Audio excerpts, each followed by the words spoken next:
Cool.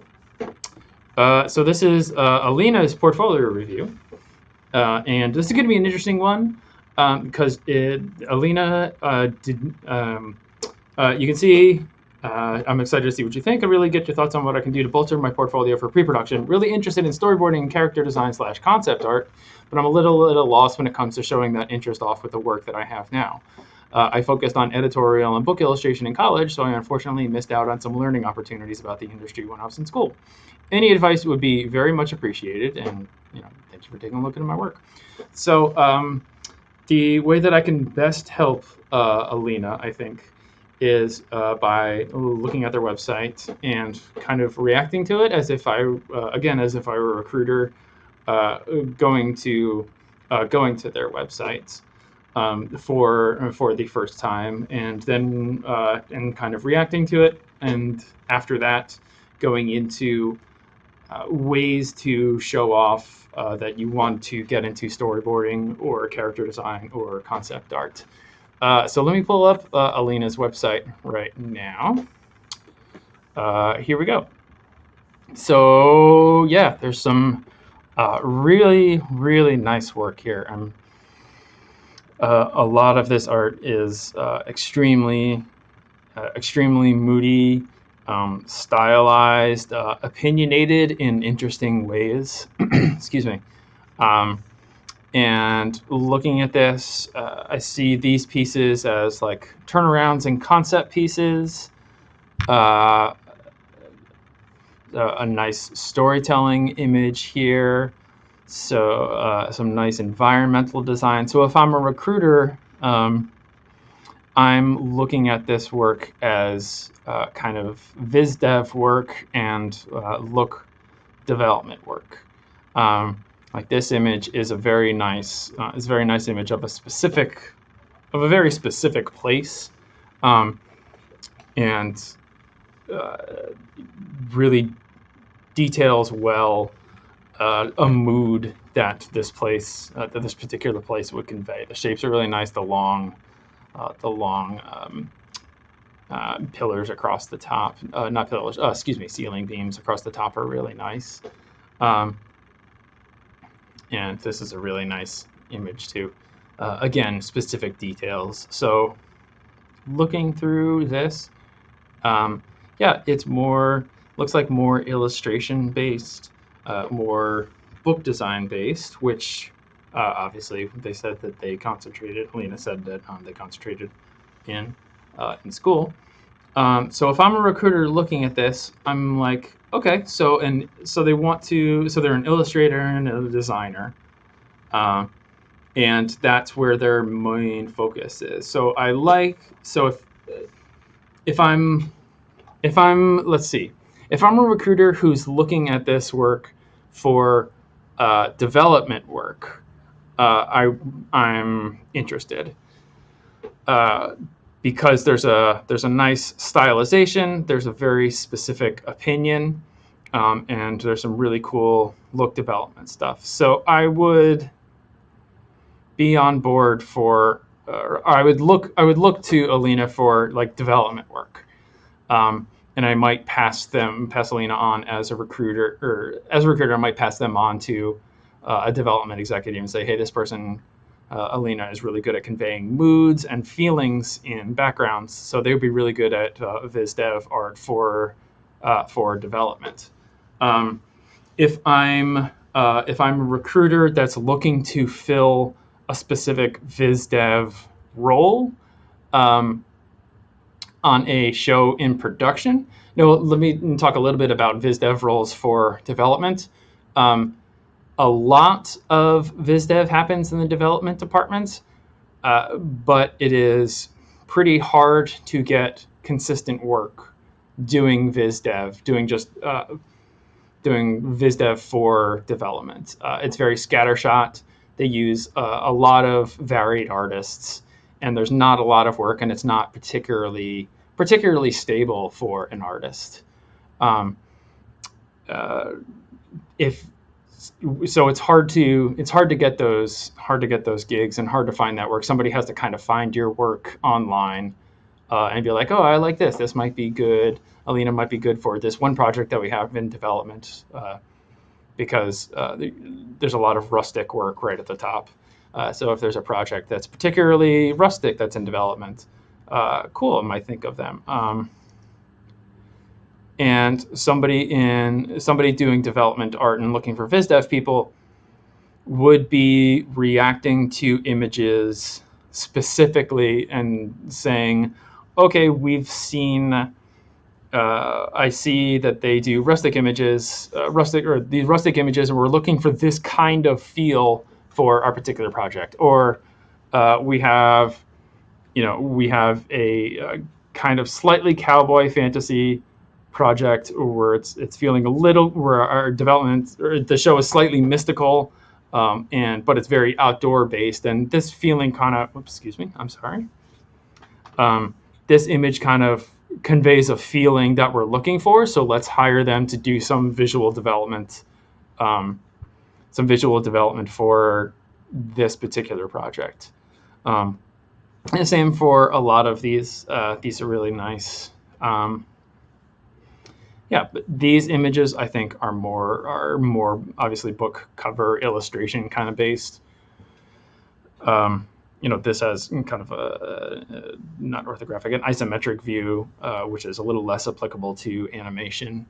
And there's some nice illustrations here, but they feel like illustrations. So seeing these pieces, it's like this person is looking for illustration work, which makes a lot of sense. So if I'm a recruiter that's looking to fill a specific role on a production, I'm looking for production work. I'm a background artist or a viz dev artist, has to be able to fit a specific show style and fit it repeatedly. So I would be looking for pieces, for a lot of pieces that are kind of in this style, in order to see like, oh yeah, this person can replicate this particular style, and more of this world. So they could fit the role of somebody who is chunking out art on a daily basis, who is doing background painting on a daily basis, because traditional 2D animation and even some 3D animation like needs a lot of backgrounds and a lot of paintings in order to execute a show.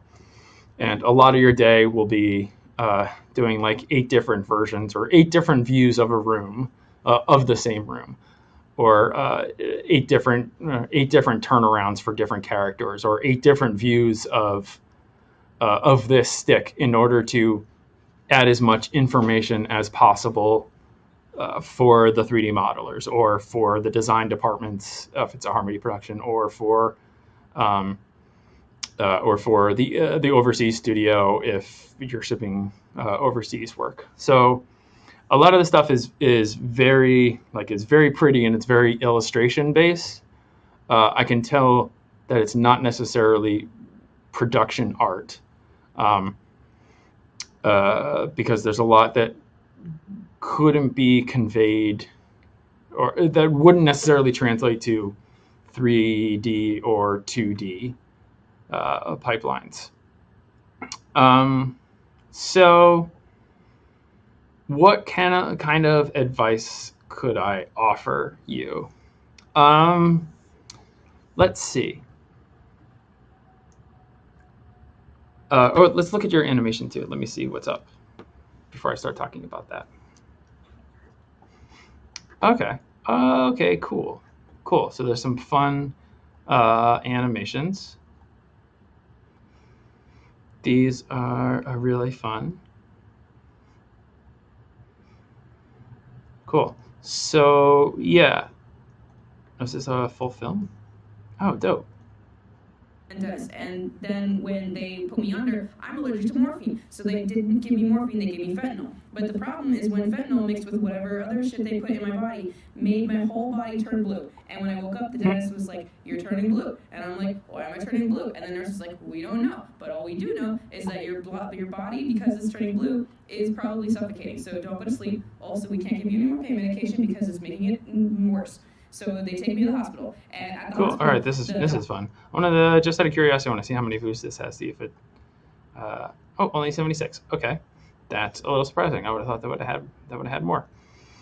Um, okay, cool. So yeah, this is a pretty cool piece. Um, not necessarily applicable to storyboarding, but has some nice funny storytelling moments. Um, so if I'm looking at your work, I'm looking more at somebody who wants to do viz dev or background painting for animation. So I'm looking at this freelance illustrator. Okay, Towson. Okay, cool. Um,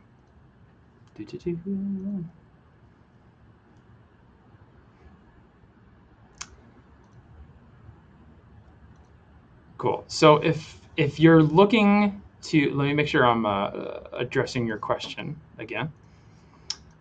Really interested in storyboarding and character design, concept art, but I'm a little at a loss when it comes to showing that interest off with the work that I have now.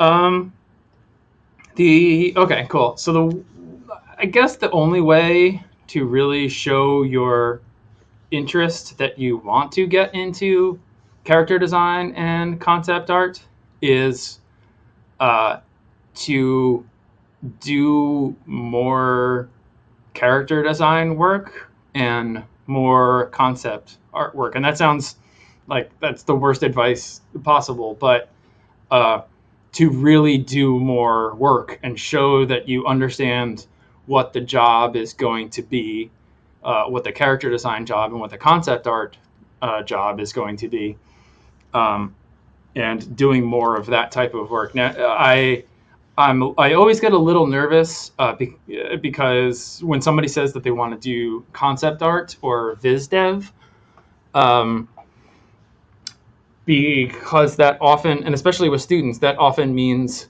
I want to contribute or I want to do my own style for a production and get paid for it. So I want to do my own thing for a production, and but get paid for it and not have to like not have to change my style or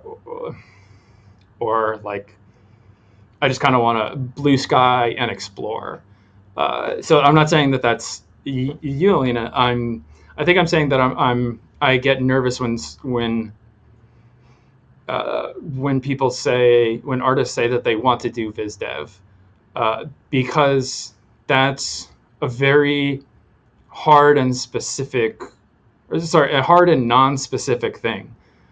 Somebody who's looking for, sorry, when a recruiter is looking for somebody for a feature, like they need somebody that can do production art, and production art can be very specific, very boring. You're going to be painting, um, you're going to be painting textures of mailboxes, or designing spoons, or designing forks, or designing what the pattern on a plate is going to look like. Not necessarily like doing your own thing. So I get nervous. Uh, I get nervous when I see students or professionals saying, "I want to do character design and concept art," without necessarily knowing what that means in a full-time job for a full-time production. Um, so, let me look up Sam Callis's website. She's an art director. Yeah, there we go. Uh, she's an art director, I think now at Disney, um, and she was on Home. She was doing background painting and viz dev work. Let me see at the animation portfolio. Yeah, here we go. Cool. Yep. So this was a very specific. This was for a short that DreamWorks did. This was a very specific. This was a painting that met very specific requirements for the boards, and you can tell. You can tell because there are no characters. Um, there's not necessarily any story to this image. It just looks like a background that would be in animation or in a film. Go to the next one. Like, yeah, okay, so she's got a whole bunch of backgrounds that fulfilled specific roles, specific roles, or that did a specific job for a film, and you can tell that because there's not necessarily like any cool focus in this background image. There's nothing that pops out because backgrounds because backgrounds are not supposed to pop out. They're supposed to be to frame the characters in an interesting way and to look gorgeous, but to kind of set the tone of the world. Um, so you can see a lot of these really nice pieces. So if you're looking to do like background design or VizDev, which DreamWorks calls background design, they often call it VizDev. Um, you want to show work that looks like it would fill a very specific role for a production. Let me see at some of this other stuff. I think some of this is her. I think that's Angry Birds work. Yeah. So now here we're getting more into like look dev and viz dev work. I'm not quite positive what they're for. Okay, yeah, this is totally production art. This is like Angry Birds production art, I think. So you can see like it's literally look, she designed a table. Look, she designed a pinata that looked like a bird. Look, she designed. I'm not quite sure what this is. Look, she designed. I guess this is a mobile bomb that looks like an eagle. Here's some more probably look dev stuff. Oh yeah, this is definitely. Yeah, this is definitely Sony stuff. Sony Rovio. The juice bar, yeah, that's a specific image that probably fulfilled a story requirements or something that she made up, which would work for the story. Daycare, cool, yeah. Okay, Cloudy 2. What is the burger going to look like? What is the character going to look like in that burger? Like, you can tell that these are all uh, pieces that fulfill a specific role. Oh, these are really nice. Yeah, there we go. Prop, texture, and paint. Uh, this was a prop that had to be designed in 3D, and so she was showing how exactly it should look in the different stages, character texture paint, etc., environment texture paint. Some more pretty backgrounds that are not necessarily about anything in particular. They are just framing devices for the characters. That's some Gravity Falls work, which is gorgeous.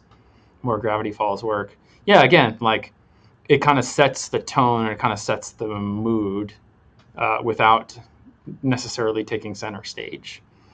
So if you're looking to do animation work specifically, I mean, Sam or another VizDev person would probably have better advice for you, because my advice is generally like make it look like you've already done work for animation.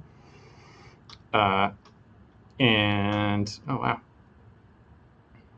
oh, that's Nutty Bunny. Yeah, cool. That was an episode I boarded with Dakota. A color script for Restart My Heart. Dope.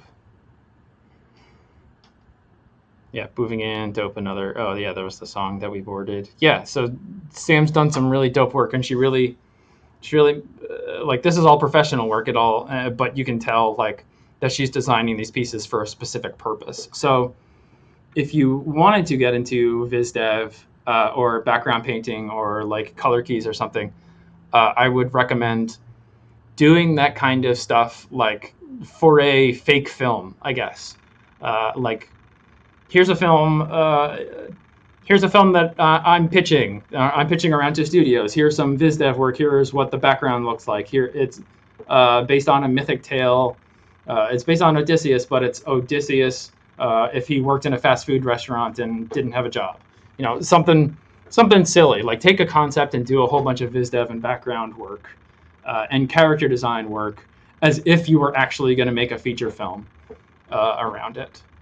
And that's the type of work that I think people who are recruiting can see and understand. Like, oh, this is kind of, this person is doing this work for a specific purpose and knows what the requirements for a character designer or for a viz dev person are, and is doing work that looks like that for a fake film or for a fake TV series or something like that. Um, so my general advice is, if you want to get into viz dev or background design for animation, make it look like you've already done viz dev and background design for animation. I want to make sure character design and concept art. Yeah, so same thing. Character design and concept art. Make it look like do character designs and concept art for a fake film that you are pitching to studios, but maybe you're not really pitching it. Like, just make it look like you've done that stuff. As far as storyboarding, I would give the same advice. Like, uh, your animation here is real fun. This is a really fun animation. Um, it's not specific to storyboarding because this is more like funny joke telling, um, or this is a little bit more applicable to comics. Uh, because you're letting the narration do a lot of the job. Or in storyboarding, you don't necessarily have a narrator, and you are treating the camera like a physical object, like it's actual film. So if you want to get into storyboarding, I would storyboard. I would look at a whole bunch of sequences that people have posted, some Dave Thomas boards from Fairly Odd Parents, or also from Wander Over Yonder, or some boards from the Mickey Shorts, or some boards from OKKO, or some boards from Adventure Time, or some boards from your favorite show, and make it look like you've already storyboarded. Uh, if you were pitching, or if you're doing viz dev pieces for that fake film that you would be pitching, do some storyboards for that too, if you really want to do storyboards. I am going to be a little bit of a jerk, and I'm going to say pick one of those. Pick pick VizDev. Pick character design and concept art, or VizDev and background painting, um, and and do that and concentrate on one of those, because it's for animated productions, it's very hard to be a jack of all trades, because people, especially big companies, then don't know how to hire you, don't know exactly what you want to do. If you say, I want to do storyboards, and you show nothing but storyboards, then then it makes it a lot easier to hire you, as if you're looking for storyboards, because I know this is what this person wants to do, and they're going to be happy storyboarding, uh, as opposed to I see, looking at a portfolio and seeing 2 pages of storyboards, and then a whole bunch of illustration, like book illustrations, and then a whole bunch of character designs, and then some viz dev work, and I'm like, okay, I don't, just looking at the portfolio without having the person there, I don't really know what the person wants to do and what they're focusing on, and to help them get to the place that they want to do. Um, yeah, I'm an illustrator and designer, excited to share my art with you, creating worlds and stories. Yeah, so I don't get the feeling from your website what you want to do. Um, so, and if you still want to show all your art, you want to put all your art out there on the internet. That's and want to show people like what else you can do. That's great. I recommend that. Um, but if you're applying to a job, do a custom URL that just shows like what the heck Coleman.com slash portfolio slash Disney VizDev or something, and send just that URL to a job site, and just put the VizDev stuff that you want them to see, so that so that it's a focused look at what you want them to see. And then if they like your stuff, they can go clicking around and seeing more about you. Um, but if you're applying to a specific job, like, just show the work that's applicable to that job. So those are the two major pieces of advice. If you want to get into storyboarding, make it look like you've already been storyboarding. If you want to get into character design slash look dev, for animation specifically, make it look like you've already done that for a feature film or for a short film or for other people's films. Um, yeah, it's a little bit of like fake it till you make it. Just do a lot of work. Do a lot of work that makes it look like you've already been in the industry, and then someone eventually will come across your work and be like, oh, this person can apply to our job. Oh, do you have any professional experience? Oh, no, because it looks like you have. All right, cool. Well, it looks like you can slot right in. Um, so that's kind of weird advice, but I hope that is helpful. Yeah, feel free to DM me if you have any other follow-up questions. I really dig your stuff, and I'm like, I hope that you make it into the industry because your stuff is really cool, and I really like it. And yeah, hope that was helpful. And thank you again for donating, and hope you have a good rest of your Saturday.